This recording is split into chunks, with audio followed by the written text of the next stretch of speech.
amigos, estamos en un nuevo video y bueno, voy a mostrar todos mis fichas Toy. Los que no saben qué es un ficha Toy, es tipo antiestrés, para antiestrés, tipo, es un antiestrés. Y bueno, empecemos. Abro la cajita. Bueno, lo primero que tengo es esto, que mira, es un spinner poppy que hace ruido.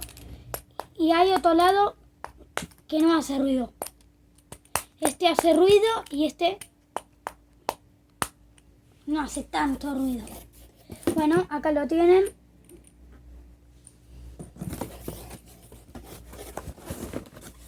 Un squishy de pochoclos. Un poco roto. Un squishy de dona.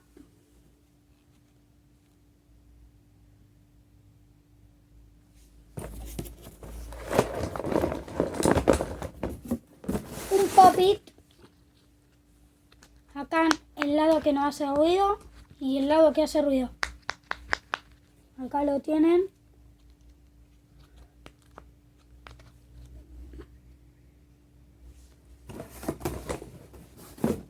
Uno de Among Us de un juego.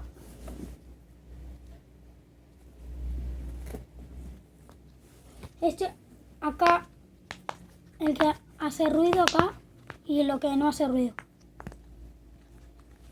Listo. Uno de unicornio. Esperen que le muestro bien. Acá lo tienen.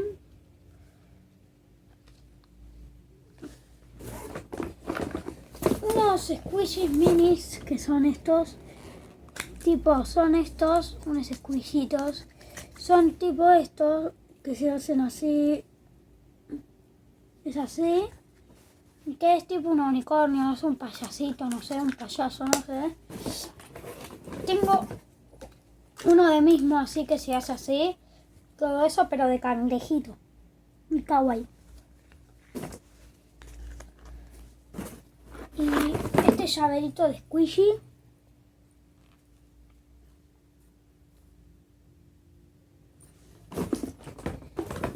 Un pop-it de corazón.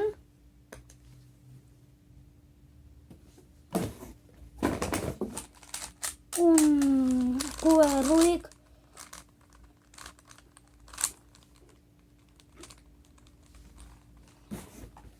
Un spinner.